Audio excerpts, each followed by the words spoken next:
As 48 Leis do Poder, de Robert Greene e Just Elfers. Lei 3, parte 2. Disfarce as suas ações entre cortinas de fumaças.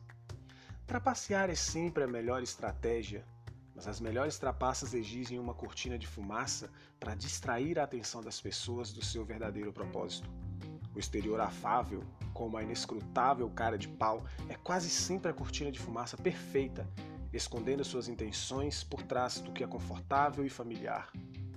Se você conduzir a vítima por um caminho conhecido, ela não perceberá que você a está levando para uma armadilha.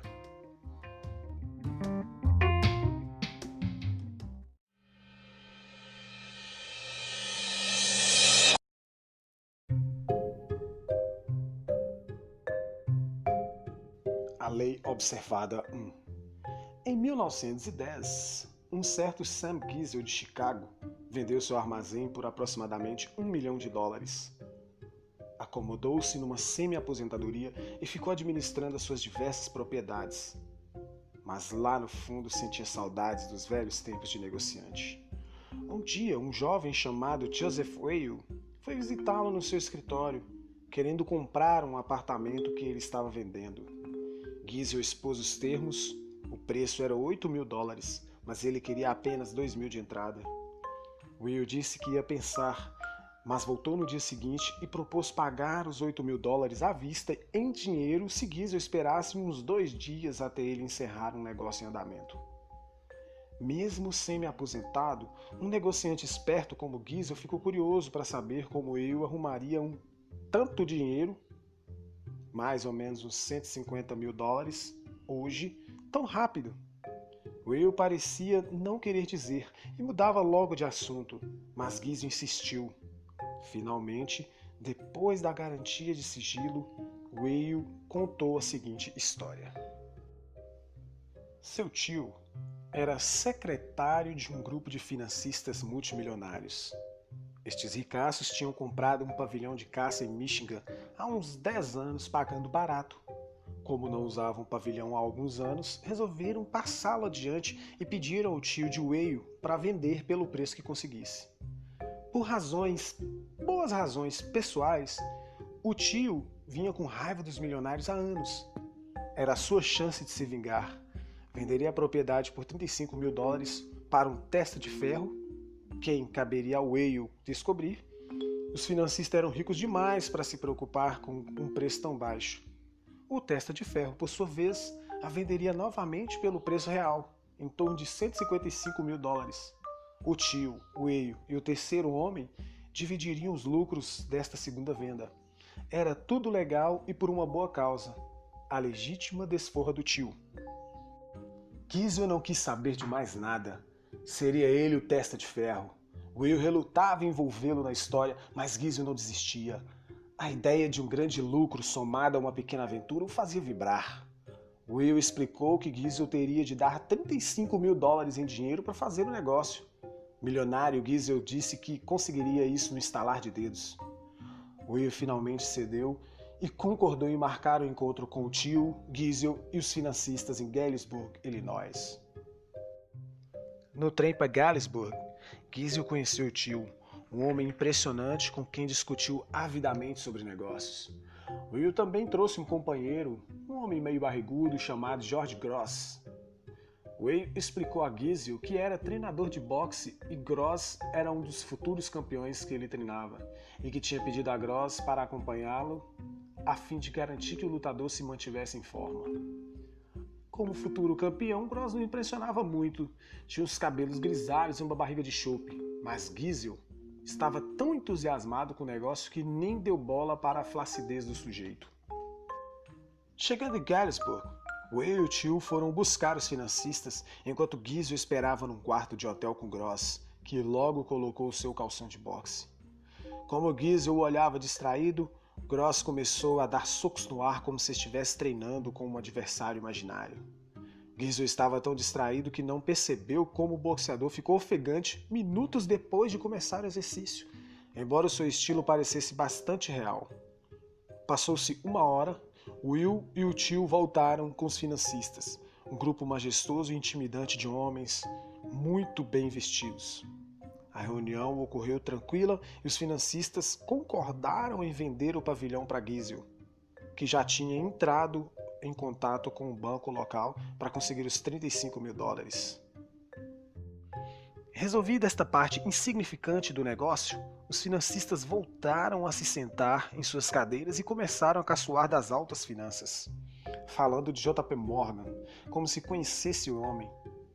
Finalmente um deles notou o boxeador num dos cantos da sala. Whale explicou o que ele estava fazendo ali. O financista falou que também tinha um boxeador no seu storage e disse o seu nome.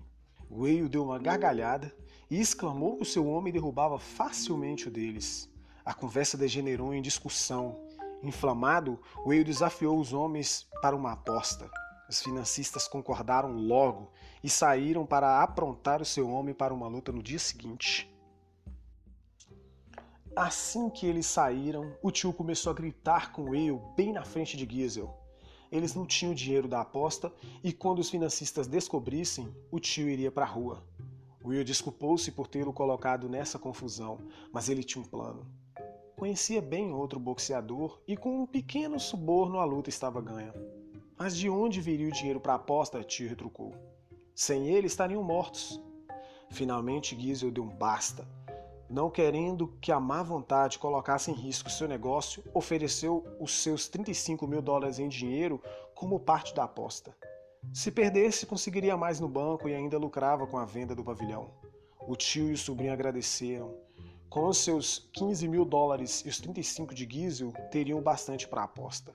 Naquela noite, enquanto olhava os dois boxeadores ensaiando o arranjo no quarto de hotel, Giesel ia calculando mentalmente o seu lucro com a luta e a venda do pavilhão. A disputa foi num ginásio no dia seguinte. Will administrou o dinheiro, que por segurança foi trancado num cofre. Tudo estava acontecendo como planejado no quarto de hotel. Os financistas olhavam sombrios para o péssimo desempenho de seu lutador. E Giesel sonhava com o dinheiro fácil que estava prestes a ganhar. Mas aí, de repente, uma lateral violenta do lutador dos financistas atingiu Gross firme no rosto, jogando no chão. Ao cair na lona, o sangue jorrava da sua boca. Um dos financistas, médico aposentado, conferiu o pulso. Estava morto. Os milionários entraram em pânico. Tinham que sair dali antes que a polícia chegasse. Todos eles poderiam ser acusados de assassinato. Aterrorizado, Giesel escapuliu correndo do ginásio, voltando logo para Chicago, largando para trás os $35.000 de que se esqueceu com muito gosto, pois lhe parecia pouco para se livrar do envolvimento num crime. Não quis mais ver Will ou qualquer um dos outros novamente. Depois que Giesel saiu correndo, Gross se levantou sozinho. O sangue que tinha esguichado da sua boca era de uma bola cheia de sangue de galinha e água quente que ele escondera na bochecha. A farsa toda tinha sido engendrada por Will, melhor conhecido como Yellow Kid, um dos charlatões mais criativos da história. Will dividiu os $35.000 com os financistas e os boxeadores, todos impostores, um lucro bem razoável por alguns dias de trabalho.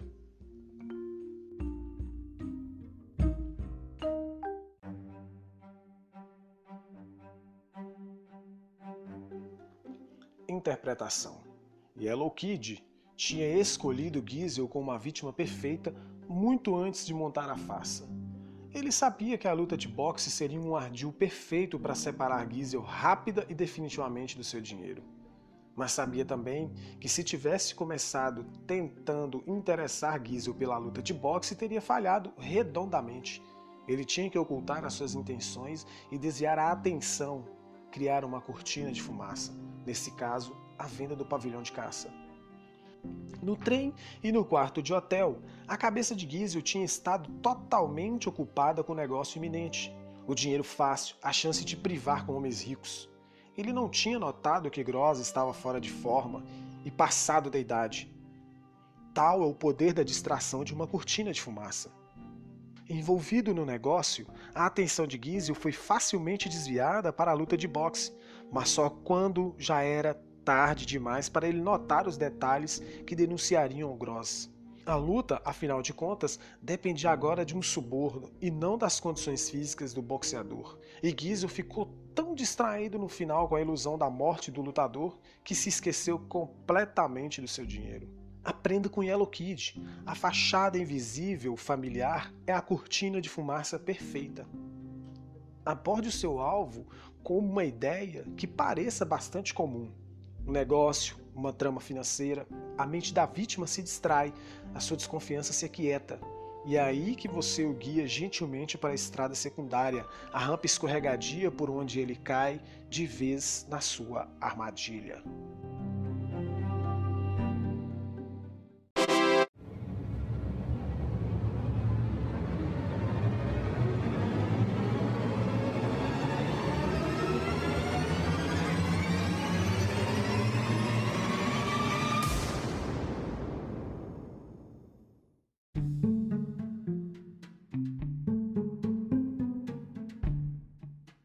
A Lei Observada 2.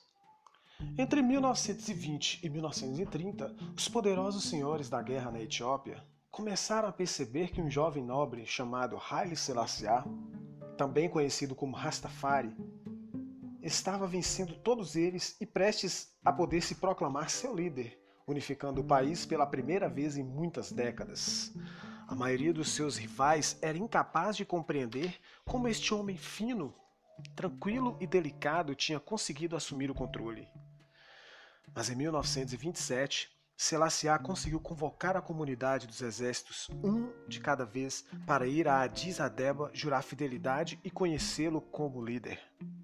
Alguns se apressaram, outros hesitaram, mas só um, Desjamak Balcha de Sidamo, ousou desafiar Selassie totalmente. Homem tempestuoso, Balcha era um grande guerreiro e considerava o novo líder fraco e indigno. De propósito, ele se manteve longe da capital. Finalmente, Selassie, da sua maneira gentil, porém firme, ordenou que Balcha se apresentasse. O comandante resolveu obedecer, mas viraria à mesa desse pretendente ao trono etíope. Seguiria para Addis Abeba no seu próprio ritmo, e com um exército de 10.000 homens, força suficiente para se defender, talvez até para iniciar uma guerra civil. Estacionando a sua formidável tropa num vale, a cerca de 5 quilômetros da capital, ele esperou como faria um rei. Selassie teria que ir até ele. Selassie enviou emissários, convidando Balcha para um banquete em sua homenagem. Mas Balcha, que não era nenhum tolo, conhecia a história. Sabia que antigos reis e senhores da Etiópia tinham usado banquetes como armadilha. Uma vez, lá e bêbado, Selassie o mandaria prender ou matar.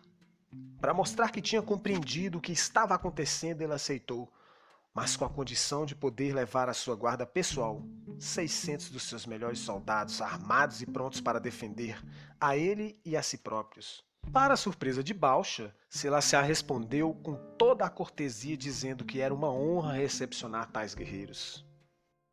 A caminho do banquete, Balcha avisou os seus soldados para não beber e montar guarda.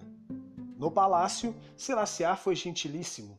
Tratou Balcha com respeito, como se precisasse desesperadamente da sua aprovação e cooperação. Mas Balcha se recusou a ser seduzido e avisou Selassie que se ele não voltasse ao acampamento ao anoitecer, seu exército tinha ordens para atacar a capital. Selassie reagiu como se tivesse ficado magoado com a sua desconfiança. Durante a refeição, na hora das canções tradicionais em homenagem aos líderes etíopes, ele fez questão que se cantassem apenas as que homenageavam o general de Sidamo. A Balcha pareceu que Selassie estava com medo, intimidado por este grande guerreiro a quem ninguém conseguia enganar. Percebendo a mudança, Balcha acreditou que ele é quem daria as cartas no futuro. Ao fim da tarde, Balcha e seus soldados começaram a marchar de volta para o acampamento, em meio a aplausos e salvas de artilharia. Olhando por sobre o ombro para a capital, ele planejou a sua estratégia.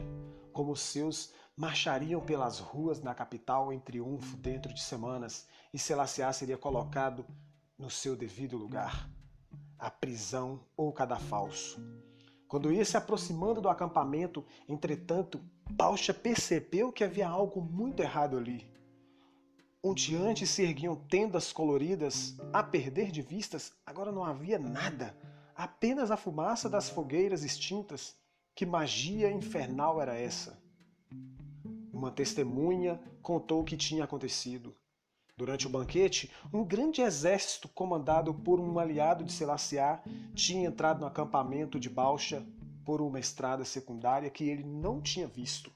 Este exército não viera para lutar.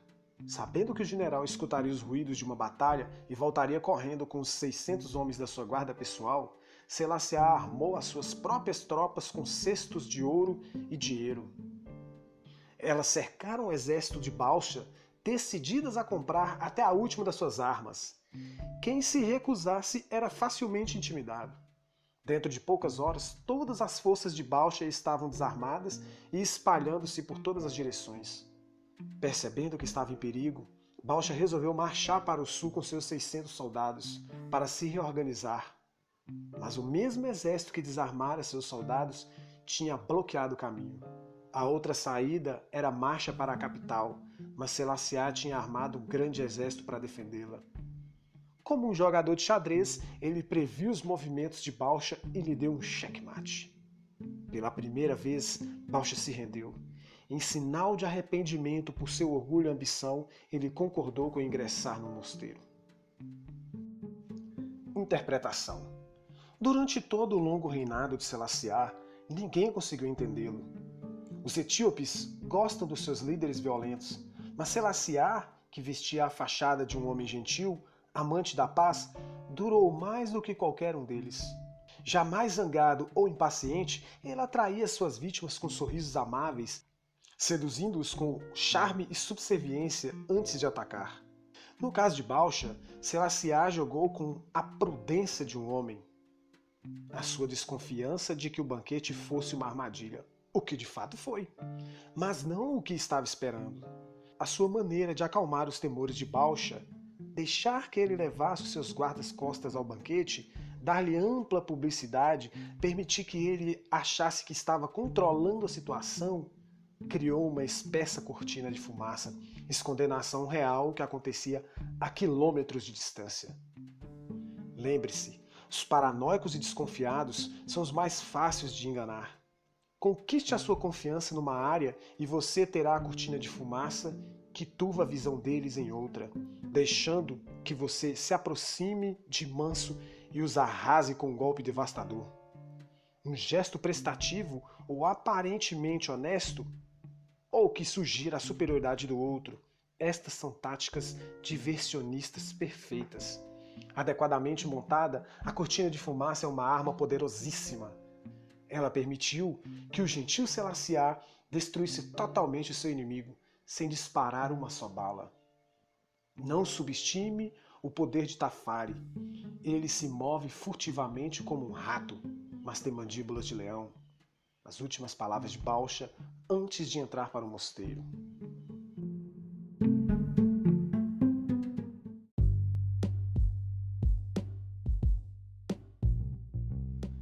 As chaves do poder. Se você acha que os trapaceiros são aquela gente pitoresca que ilude com mentiras elaboradas e histórias incríveis, está muito enganado. Os maiores impostores são os que utilizam uma fachada suave e invisível, que não chama atenção. Eles sabem que gestos e palavras extravagantes levantam logo suspeita. Pelo contrário, eles envolvem o seu objetivo numa aura familiar, banal, inofensiva. Nas negociações de Yellow Kid e Whale com Sam Giesel, o familiar era um negócio. No caso etíope, foi a subserviência ilusória de Selassie exatamente o que Balcha esperaria de um general mais fraco.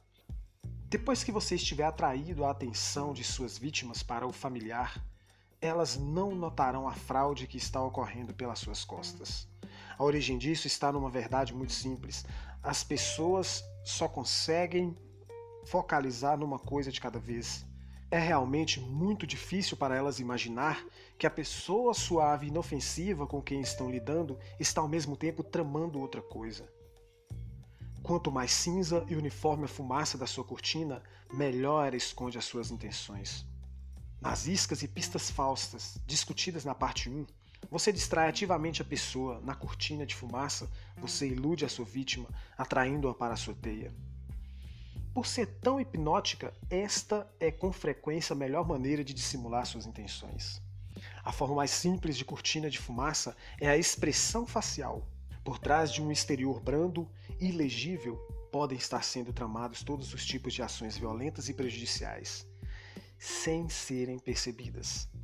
Esta é uma arma que a maioria dos homens poderosos na história aprendem a usar com perfeição. Dizia-se que ninguém era capaz de ler o rosto de Franklin Roosevelt. O barão James Rothschild teve por hábito durante toda a sua vida disfarçar o que estava realmente pensando, com sorrisos afáveis e olhares indefiníveis. Stendhal escreveu a respeito de Tallard: jamais um rosto serviu tão pouco de barômetro.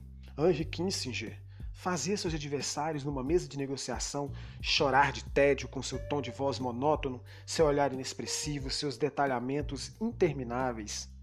E aí, quando já estavam com o olhar esgazeado, ele os atingia de repente com uma relação de termos ousados, apanhando-os desprevenidos, intimidava-se facilmente. Como explica um manual de pôquer? Na sua vez de jogar, o bom jogador raramente é um ator. Pelo contrário, ele pratica um comportamento frio que minimiza os padrões legíveis, frustra e confunde o adversário e permite mais concentração. Um conceito adaptável, a cortina de fumaça pode ser praticada em vários níveis, todos jogando com os princípios psicológicos da distração e da desorientação. Uma das cortinas de fumaça mais eficazes é o gesto nobre. As pessoas querem acreditar que gestos aparentemente nobres são autênticos, porque é uma crença agradável. Elas raramente notam como eles enganam. O comerciante de peça de arte Joseph Duveen se viu certa vez diante de um terrível problema. Os milionários que pagavam tão bem por seus quadros não tinham tanto espaço nas suas paredes, e com os impostos sobre herança subindo cada vez mais, parecia pouco provável que continuassem comprando. A solução foi a National Gallery of Art, em Washington, D.C., que Duveen ajudou a criar em 1937, conseguindo que Andrew Mellon doasse a sua coleção. A National Gallery era a fachada perfeita para Duveen. Num só gesto, seus clientes fugiam aos impostos, abriam espaço nas paredes para novas aquisições e reduziam os números de quadros no mercado, mantendo a pressão que aumentava seu preço. Tudo isto enquanto os doadores aparentavam ser benfeitores da sociedade. Outra cortina de fumaça eficaz é o padrão. Quando se estabelece uma série de ações que seduzem a vítima e a fazem acreditar que as coisas continuarão sempre da mesma maneira, o padrão joga com a psicologia da expectativa. Nosso comportamento se encaixa no padrão, ou assim gostamos de pensar. Em 1878, o barão ladrão americano Jay Gould criou uma empresa que começou a ameaçar o monopólio da companhia de telégrafos Western Union. Os diretores da Western Union resolveram comprar a empresa de Gould. Foi preciso dispor de uma quantia considerável, mas eles achavam que tinham conseguido se livrar de um irritante adversário. Poucos meses depois, entretanto, Gould estava lá de novo, queixando-se de que fora tratado injustamente. Ele abriu uma segunda empresa para competir com a Western Union e a sua nova aquisição. A mesma coisa voltou a acontecer. A Western Union comprou a empresa para fazer com que ele calasse a boca.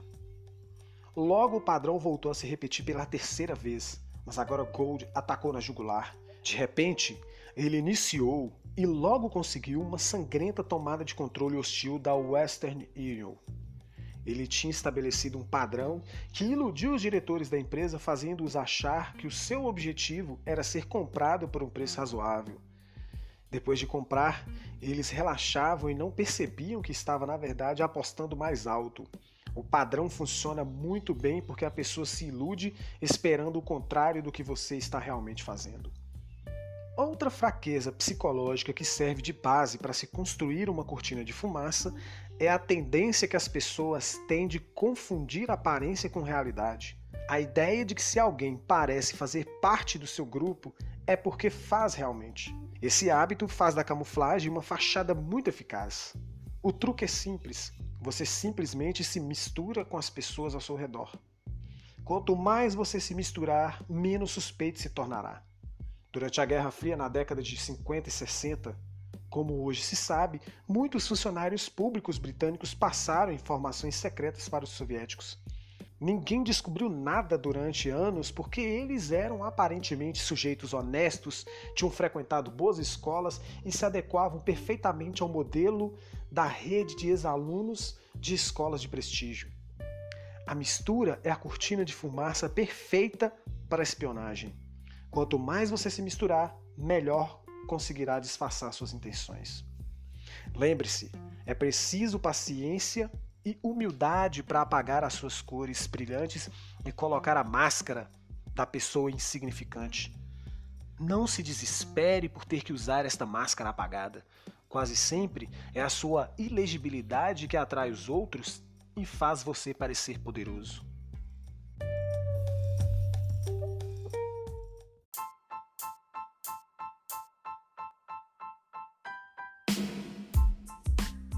O inverso. Não há cortina de fumaça, pista falsa, insinceridade ou outra tática diversionista qualquer que disfarce as suas intenções se você já tiver fama de impostor. Com a idade e o sucesso que você vai alcançando, se torna cada vez mais difícil disfarçar a sua esperteza. Todos sabem que você é dissimulado. Continue bancando o ingênuo e corre o risco de parecer um grande hipócrita, o que limitará seriamente o seu espaço de manobras. Nesses casos, é melhor assumir, aparentar ser um patife honesto, ou melhor, um patife arrependido. Não só vão admirá-lo por sua franqueza, como o que é mais estranho e maravilhoso, você vai conseguir continuar com as suas artimanhas. À medida que ia ficando mais velho, P.T. Barnum, o rei da fraude no século XIX, foi aprendendo a aceitar a sua reputação de grande impostor. Num determinado momento, ele organizou uma caça de búfalo em Nova Jersey, completa, com índios e alguns búfalos importados. Ele divulgou a caçada como sendo autêntica, mas o resultado foi tão artificial que a multidão, em vez de ficar zangada e pedir o dinheiro de volta, se divertiu muito. Eles sabiam que Barnum trapaceava o tempo todo. Era o segredo de seu sucesso e gostavam dele por isso. Aprendendo a lição, Barnum parou de esconder as suas artimanhas, chegando até a revelar suas fraudes numa autobiografia. Como escreveu Kierkegaard, o mundo quer ser enganado. Finalmente, embora seja mais sábio distrair a atenção dos seus propósitos, apresentando um exterior suave e familiar, há momentos em que o gesto colorido, visível, é a tática diversionista correta. Os grandes charlatões, saltimbancos da Europa do século XVII e XVIII usavam humor e divertimento para iludir as suas plateias. Deslumbrado com o espetáculo, o público não percebia as verdadeiras intenções dos charlatões. Assim, o próprio charlatão aparecia na cidade numa carruagem negra puxada por cavalos negros. Palhaços, funâmbulos e artistas de espetáculos de variedade o acompanhavam, atraindo o povo para a sua demonstração de elixires e poções milagrosas. O charlatão fazia o divertimento parecer o assunto do dia, quando na verdade o assunto do dia era a venda de elixires e poções milagrosas. O espetáculo e o divertimento são nitidamente excelentes artifícios para dissimular as suas intenções, mas não podem ser usados indefinidamente. O público se cansa e desconfia, e acaba percebendo o truque. Pessoas poderosas com exteriores afáveis, por outro lado, os Talleyrards, os Rothschilds, os Selassie, podem praticar suas dissimulações no mesmo lugar a vida inteira. Seu ato não se desgasta e raramente levanta suspeitas.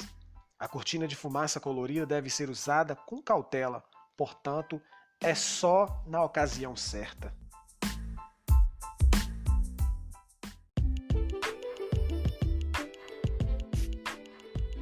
É isso aí, pessoal. Você acaba de ouvir mais um episódio do nosso podcast As 48 Leis do Poder, de Robert Greene e Just Elfers.